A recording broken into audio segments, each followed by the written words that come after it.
ఓం కృష్ణాయ వాసుదేవాయ హరయే పరమాత్మనే ప్రణతః క్లేశనాశాయ గోవిందాయ నమో నమః. ఓం వసుదేవసుతం దేవం కంసచాణూరమర్దనం దేవకీ పరమానందం కృష్ణం వందే జగద్గురుం. శ్రీ రాధాకృష్ణాభ్యాం నమః. కృష్ణం వందే జగద్గురుం, అర్జునం వందే జగదేక వీరం. సాధారణంగా మనందరం కూడా బ్రహ్మముహూర్తం అంటూ ఉంటాం.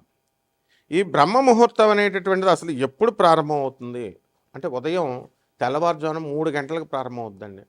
మరి ఎప్పటికి అయిపోతుంది అంటే ఎగ్జాక్ట్గా 48 మినిట్స్ ఉంటుంది. అంటే మనము సూర్యోదయం తర్వాత ఈ బ్రహ్మముహూర్తంలో మనందరం కూడా ఈ యొక్క పూజా పునస్కారాలు ఇవన్నీ కూడా మనం చేసినట్లయితే మంచిది. ఎందుకు మరి 3:30 నుంచి ఉదయం 48 నిమిషాలంటే 4 అయిపోతుంది అనుకోండి. ఇంకా అక్కడి నుంచి సూర్యోదయం తెల్లవారుజామున 5కి అవుతుంది అనుకోండి ఉదాహరణకి. అలాగా ఆ టైంలో ప్రశాంతత, కామ్నెస్, ఎనర్జీస్, హై ఎనర్జీస్ ఉండడం ఇవన్నీ కూడా జరుగుతాయి. బాగుంది. అయితే ఆ సమయంలో దాన్ని ఏమంటారు? బ్రహ్మ ముహూర్తం. అంటే బ్రహ్మదేవుడు సృష్టిస్తాడనమాట. ఆ బ్రహ్మదేవుడు సృష్టించిన దాన్ని మనం ఏమంటామంటే, బ్రహ్మదేవుడు సృష్టించాడంటే క్రియేటర్, ఇన్నోవేటివ్ ఐడియాస్ వస్తాయి ఆ టైంలో. ఎవరికైనా సరే, నేను నా పర్సనల్గా నా చిన్నప్పుడు అనుభవం చెప్తున్నాను. నేను రాత్రి 12 గంటలకు కూడా చాలా కష్టపడి మ్యాథ్స్ ప్రాబ్లము నేను చేసేవాడిని. చేస్తే ఎంత కష్టపడినా, ఎన్ని టెక్నిక్స్ ఉపయోగించినా నాకు ఆ లెక్కకు ఆన్సర్ రాత్రి వచ్చేది కాదు. తెల్లవారుజామున మా అమ్మగారు నిద్ర లేపేవారు 4 o'clockకి. లేచి నేను ఆ లెక్కను చేయగానే సేమ్ ఫార్ములాస్, రాత్రి వాడినటువంటి ఫార్ములాసే వాడేవాడిని, మార్నింగ్ వచ్చేది. అది డిఫరెన్స్ ఏంటి అనేది అర్థమయ్యేది కాదు. అంటే కొత్త ఇన్నోవేటివ్, బ్రహ్మదేవుడు అంటే సృష్టికర్త. కొత్త ఐడియాస్ సృష్టించబడతాయి, కొత్త ఇన్నోవేటివ్ ఐడియాస్ వస్తాయి మనకి. కాబట్టి ఎవరైనా సరే ఏ పనైనా సరే, ఇప్పుడు సీతామహాలక్ష్మి మరి పగ తీర్చుకోవాలనుకుందనుకోండి, యక్షిణి అనుకోండి, అప్పుడు ఆ మార్నింగ్ లేస్తే ఆ యక్షిణి ప్రసన్నం అవుతుంది. అండ్ రివెంజ్ తీర్చుకోవడానికి వచ్చేటటువంటి ఐడియాస్ మనకి ఎన్నో వస్తాయి ఈ రకంగా అనమాట. అయితే మనకి ఈ 2020 సంవత్సరం మే నెలలో మనం కనుక చూసినట్లయితే, ఇప్పుడు 2026 సంవత్సరం ఇప్పుడు ప్రజెంట్ మనం చూసుకున్నట్లయితే మే నెలలో ఈ మార్స్ ఏమో మేషరాశిలోకి కుజుడు రావడం, అలాగే శుక్రుడు జమినిలోకి అంటే మిథున రాశిలోకి ప్రవేశించడం, అదేవిధంగా ఈ యొక్క బుధుడు డబల్ మూవ్స్ ఉంటాయన్నమాట. మే 11 దగ్గరికి వచ్చేసరికి చక్కగా మే 15కి బుధుడు వృషభ రాశిలోకి, ఆ తర్వాత మే 29 తర్వాత ఈ యొక్క మిథున రాశిలోకి రావడం జరుగుతుంది. ఇక కేతు సింహరాశి, రాహు కుంభరాశి, శని రేవతి నక్షత్రంలోకి మారాడు. బాగుంది. ఈ యొక్క మార్పుల వలన ద్వాదశ రాశుల వారికి కొన్ని మార్పులు వస్తాయి. కొన్ని రోగాల విషయంలో కానీ, అలాగే కొన్ని సాధనల విషయంలో కానీ ఏం చేసుకుంటే బాగా డెవలప్ అవుతారు ద్వాదశ రాశుల వారు అనేది మనం చెప్దాం. అసలు ఫస్ట్ ఏమొస్తాయి అంటే, మనకి గరుడ పురాణాన్ని మనం తీసుకుంటే 28 సీవియర్ పనిష్మెంట్స్ ఉన్నాయని మనం చెప్పుకున్నాం. అందులో నరకాలు అనేటటువంటివి చాలా ఉన్నాయి. ఎన్ని నరకాలు? 28 నరకాలు. అవి పనిష్మెంట్స్ అనమాట. అవి ఏంటంటే కరెక్షనల్ సెంటెన్స్. వ్యక్తి చేసినటువంటి తప్పుల్ని, సిన్స్ని ఇక్కడ ఎలాగైతే బాలల జైలు కరెక్షనల్ సెంటెన్స్ అంటాం, అలాగే పెద్దవాళ్ళ జైలును కూడా ఏదో శిక్షలు వేయాలని కాదు, కరెక్షన్ చేసి మళ్ళీ మిమ్మల్ని మంచి పౌరులుగా, క్రిమినల్ మెంటాలిటీ కానీ క్రిమినల్ ఐడియాస్ రాకుండా సమాజంలో మంచిగా బతుకు అని చెప్పడానికి. ఇట్లాంటి లక్షణాలని యక్షిణి నచ్చుతుందనమాట. అంటే యక్షిణి అమ్మవారికి కావాల్సినటువంటి ఇదేంటంటే ప్యూర్ మెంటాలిటీ కావాలి. అయితే చాలామంది ఏం చేస్తారండి, ఏమంటే నేను యక్షిణి సాధన చేస్తానండి అని అంటారు. ఆశ ఉండడం మంచిది, అండ్ సిద్ధి కలగాలని కోరుకోవడం కూడా చాలా మంచిది. కానీ ఆ యక్షిణికి కావాల్సినటువంటి ప్యూరిటీ అంటే ప్యూరిఫైడ్ థాట్స్ ఉండాలి. ఎక్కడున్నాయి ఇప్పుడు ప్యూరిఫైడ్ థాట్స్ చెప్పండి? నేను యక్షిణి సాధన చేసేసానంటాడు ఒకడు, నాకు సిద్ధి అయిపోయింది అంటాడు ఒకడు, నేను అసలు సాధనే చేయలేదు అనేసి. అయినా ఒక్క 15 నిమిషాల్లో, జస్ట్ 15 మినిట్స్లో మీరు కనుక ఈ మంత్రాన్ని జపం చేస్తే మీకు మీరు తాకట్టు పెట్టుకున్న బంగారం విడుదలైపోద్ది 15 రోజుల్లో అని పెడతా ఉంటారు టైటిల్స్. అలాగే కోటాను కోట్ల రూపాయలు వచ్చేస్తాయి. ఇలాంటి పొల్యూటెడ్ టైటిల్స్ వల్ల, పొల్యూటెడ్ కంటెంట్ని చెప్పడం వల్ల ఆ పరమ పవిత్రమైనటువంటి యక్షిణీమాత సాధన గురించి అపోహలు ఉండిపోయినాయి. చాలామంది యూట్యూబ్లో చెప్పేటటువంటి వాళ్ళంతా కూడా కేవలం యూట్యూబర్స్, దే ఆర్ నాట్ సాధకాస్. నేను గురు పరంపర నుంచి వచ్చాం కాబట్టి ఆ యక్షిణీ సాధన చేశాం కాబట్టి మా గురువుల పేర్లు మీకు అందరికీ ప్రపంచం అంతా తెలుసు. ఎన్నో వీడియోస్ ఫాలో అవ్వాలి నా వీడియోస్ని. మరి అటువంటి ప్రపంచ ప్రఖ్యాత అయినటువంటి ఈ యొక్క నా గురు పరంపరని మనం చూడాలి అంటే యు గో త్రూ బ్యాక్ వీడియోస్కి వెళ్ళండి. అది సాధన చేయాల్సినటువంటి లక్షణం. సో ఈ యక్షిణి అమ్మవారు ఫస్ట్ ఏమిటంటే ఒకడు చెప్తాడు, ఏమంటాడు, చనిపోయిన వాళ్ళు కోరికలు తీరకపోతే ఆ యక్షిణీ మాత అవుతుంది. ఆత్మ చనిపోయినటువంటి మరి ఇంకా ప్రేతానికిను యక్షిణికి తేడా ఏముంటుంది? ఆఫ్టర్ ఆల్ మామూలు ప్రేతాన్ని తీసుకొచ్చి జగజ్జనని అయినటువంటి ఆ యక్షిణీ మాతను పోలుస్తున్నారు. సో ఇటువంటి యూజ్లెస్ ఫెలోస్ అందరూ చెప్పడం వల్ల యక్షిణి ఆ ఛానల్స్ అన్నీ కూడా కొన్ని ఛానల్స్ ఎంకరేజ్ చేయడం వల్ల ఏంటంటే వాళ్ళ కంటెంట్ నిండాలి. జనాలు కూడా ఎలా ఉన్నారంటే యక్షిణి అని కనబడితే చూస్తారు. అంతేగాని ఇంటలెక్చువల్ వే ఆఫ్ థింకింగ్లో ఎవడు చేశాడు ఎవడు చేయలేదు దీన్ని బ్యాలెన్స్ చేసుకొని మనం వెళదాం అనేటటువంటి ఆలోచన లేదు. సో ఈ యక్షిణికి ప్రకృతి యొక్క ఆత్మగా వివరించబడింది. మనకి ఈ యొక్క కుబేరుని మనం తీసుకున్నప్పుడు మనం ఏం చెప్తాము, కుబేరుడు యక్షరాజు, యక్షులకి ఈ పోస్ట్ ఇచ్చింది ఎవరండి? పరమేశ్వరుడు ఇచ్చాడు ఆయనకి. అంటే ఈ నిధి నిక్షేపాలు సంపదలకి నిక్షిప్తంగా రహస్యంగా అంటే కేవలం భూమి లోపల ఉండాలని కాదు, ఎనర్జీ సోర్సెస్ ఎక్కడైనా ఉండొచ్చు. అది ధన రూపంలో ఉండొచ్చు, నిధుల రూపంలో ఉండొచ్చు, గోల్డ్ రూపంలో, వెండి అనే అట్లా నిధులలాగా ఆలోచించకూడదు. అంటే కరెన్సీకి కావాల్సినటువంటి క్రియాశక్తి, ఆ డబ్బుల్ని జనరేట్ చేసేటటువంటి ఆ శక్తిని, ఆ నైపుణ్యాన్ని ఈ యక్షిణీమాత కంట్రోల్లో ఉంటుంది. ఎప్పుడైతే అలాగే ఫెసిలిటేషన్ ఉంటుంది. అంటే ఇప్పుడు మనము ఒకళ్ళని అప్పడితే వారి దగ్గర డబ్బు లేకపోవచ్చు. డబ్బు లేకపోయినా సరే, డబ్బు లేకపోయినా అవతల వాడు ఇంకొకటి దగ్గర చూపించడం, ఇంకో బ్యాంకుని చూపించడం, ఇలా ఏదో రకంగా ఆ లింక్ని తీసుకొచ్చి సక్సెస్ చేసేటటువంటి శక్తిని యక్షిణీ శక్తి అంటారనమాట. దీనికి ఈ యొక్క మోక్షాన్ని కూడా ఇప్పించగలిగేటటువంటి శక్తి యక్షిణీమాతకు ఉంది. అయితే చాలామంది యక్షిణిని ఫ్రెండ్ లాగా చూడు, యక్షిణిని లవర్లాగా చూడు, యక్షిణిని ఇలాగా మదర్లాగా చూడు, ఇలా రకరకాలుగా ఎవరికి వాళ్ళు చెప్పుకుంటూ వెళుతున్నారు. ఏ స్వరూపాన్ని అయినా సరే, స్త్రీ స్వరూపాన్ని, యక్షిణి స్వరూపాన్ని తల్లిగా మాత్రమే చూడాలి. ప్రియురాలుగా, లవర్గా, ఆ తర్వాత ఈ యొక్క ఫ్రెండ్గా ఆ చనువు తీసుకొని చూస్తే మీరు వెంటనే ఆమె మీద జోకులేస్తారు, ఆమె వెంటనే మీ పళ్ళు పీకేస్తుంది. ఎందువల్లంటే యక్షిణి కోపం ఎక్కువ. కాబట్టి మీ యొక్క కండిషన్స్ని ఆమె వింటుంది. ఇప్పుడు ధన యక్షిణి ఉంది, మీకు సంచులు కొద్దీ ధనాన్ని తెచ్చిపెట్టేస్తుంది, మీకు బంగారాన్ని తెచ్చిపెట్టేస్తుంది అని చెప్పేసి ఒక జ్యోతిష్కుడు చెప్తాడు. ఏం తెలుసు అసలుకి వీళ్ళకి యక్షిణికి?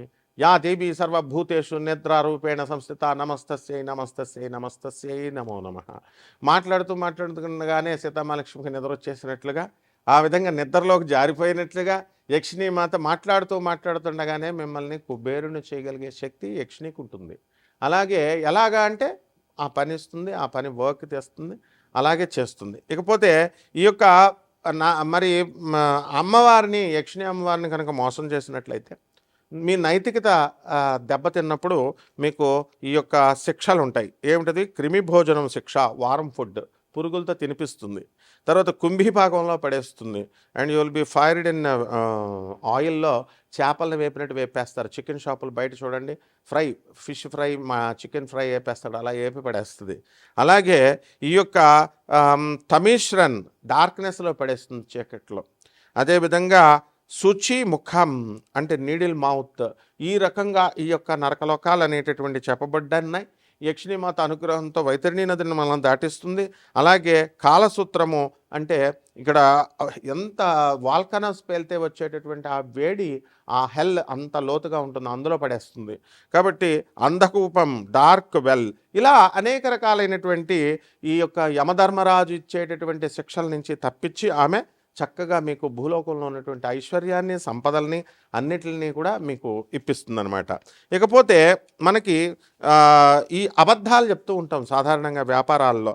ఇటువంటి వాళ్ళంతా కూడా ప్రవచనకారులు అవనివ్వండి, జ్యోతిష్కులు అవనివ్వండి, స్వామీజీలు అవనివ్వండి, వీళ్ళంతా అబద్ధాలు చెప్పుకుంటూ వెళ్ళిపోతున్నారు. ఇలా చెప్పడం వల్ల సారమేయ పాకంలో పడేస్తుంది. కాబట్టి ఇవేం చేస్తాయంటే వైల్డ్ యానిమల్స్, డాగ్స్ ఇవన్నీ కూడా తిని పడేస్తాయి. అదేవిధంగా ఆయపానం, బ్రోకెన్ ఓట్స్, ఒకళ్ళకి ఇచ్చినటువంటి పవిత్రమైనటువంటి సాక్రెడ్ ఓట్స్ని ఎవరైతే తప్పుతారో అటువంటి వాళ్ళని ఆయాపానంలో పడేస్తుంది. అలాగే బెట్రేయల్ అండ్ చీటింగ్, తమీశ్రన్ అంటాం. ఎవరినైతే అబద్ధాలు చెప్పి మోసాలు చేసి చీటింగ్లు చేస్తామో అప్పుడు తమీశ్రం అనేటటువంటి దాంట్లో పడేస్తుంది. ముఖ్యంగా యక్షిణీమాత పరమ పవిత్రమైనటువంటి యక్షిణీ గ్రంథాలని, తంత్రశాస్త్రాల్ని, ఫాల్స్ స్క్రిప్చర్, ఉదంబర ఉదంబర అనేటటువంటి నరకంలో పడి తోలు తీసేస్తుంది యక్షిణీమాత గురించి చెప్పేటటువంటి వాళ్ళందరినీ కూడా ఆ సాధన తప్పుగా, ఏంట్రా మలమూత్రాలు తింటారా, ఎక్కడైనా మలమూత్రాలు తినాలా యక్షిణీ సాధన చేయడానికి, నువ్వు అసలు చేసావా ఫస్ట్?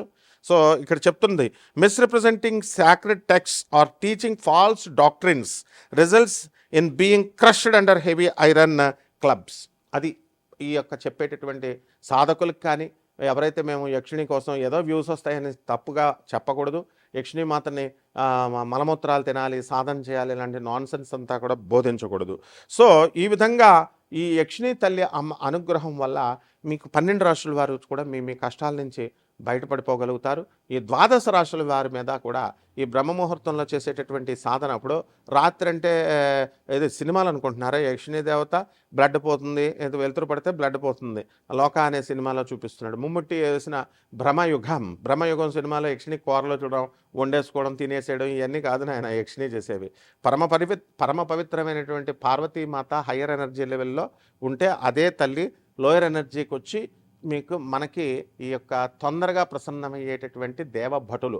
యక్ష స్వరూపాయ జటాధరాయ అన్నాం. శివుణ్ణి యక్షరూపంలో మనం కొలుస్తాం. అలాగే కుబేరుణ్ణి వెంకటేశ్వర స్వామి వారికి అప్పిచ్చాడు ట్రెజరర్ అయ్యుండి. అట్లాంటి ఈ యొక్క యక్షిణీలు మనకి హెల్ప్ చేయడానికి ఉన్నాయి. కాబట్టి ఒక్కొక్క రాశి వారికి ఏ విధంగా మనం సాధన చేసినట్లయితే ఉంటుందో మనం ఈ వీడియోలో తెలుసుకుందాం. మిథున రాశి, ఈ మిథున రాశి వారికి అందరికీ కూడా మనకి గురు, శుక్ర, బుధ గ్రహాలన్నీ కూడా స్వక్షేత్రగతుడవుతున్నారు. 29 మే 2026 సంవత్సరంలో స్వక్షేత్రగతుడైనటువంటి బుధుడు యక్షిణీ సాధనకి బ్రహ్మాండంగా మీకు సహకరించడం అనేటటువంటిది జరుగుతుంది. అయితే ఎప్పుడు కూడా క్లబ్బులు, విలాసాలు, సినిమాలు, షికారులు, షాపింగ్లు అంటే తిరిగేటటువంటి మిథున రాశి వాళ్ళు ఇప్పుడు ఆధ్యాత్మికంగా ఎంతో పరిణతి చెందుతారు. ఆధ్యాత్మిక సాధన మీద మక్కువ చూపిస్తారు. ఆదాయాలు బ్రహ్మాండంగా పెరుగుతాయి. అలాగే ఈ రాశి వారికి అందరికీ కూడా లాభంలో ఉన్నటువంటి ఈ యొక్క కుజుడు స్వక్షేత్రగతుడై మరి బ్రహ్మాండంగా ఉన్నాడు కనుక మరి ఈ యొక్క భూములపైన ఆస్తులన్నీ కూడా, భూములు ఉన్నటువంటి వాళ్ళందరికీ కూడా భూలాభం జరుగుతుంది, రేట్లు బాగా పెరుగుతాయి. అలాగే ఈ యొక్క మిథున రాశి వాళ్ళ యొక్క సోదరులు కానీ, వాళ్ళ సిస్టర్స్ కానీ వాళ్ళంతా కూడా డెవలప్మెంట్ అవ్వడానికి ఎక్కువ అవకాశాలు ఉన్నాయి. Forest department, fire department and police department వీళ్ళందరినీ కూడా మనం అబ్జర్వ్ చేసినట్లయితే ఇటీవల మనం చూసినప్పుడు అత్యున్నతమైనటువంటి పోలీస్ పోస్టులను కూడా ఈ రాశి వాళ్ళు తెచ్చుకోవడం అనేటటువంటిది జరిగింది. సో సాఫ్ట్వేర్ ఉద్యోగస్తులు ఎవరైతే మాకు ఉద్యోగాలు రావడం లేదండి, లే ఆఫ్ల వల్ల కొంచెం మేము కోల్పోయామండి అని అనుకునేటటువంటి వాళ్ళందరికీ కూడా వాళ్ళకి తిరిగి ఉద్యోగాలు అనేటటువంటివి కైవసం చేసుకుంటారు.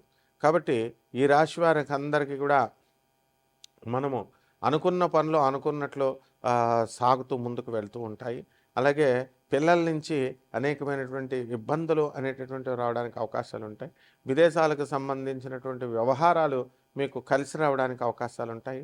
ఎక్స్పోర్ట్స్, ఇంపోర్ట్స్ బిజినెస్ల్లో మీరు డబ్బులు సంపాదించడం అనేటటువంటివి జరుగుతాయి.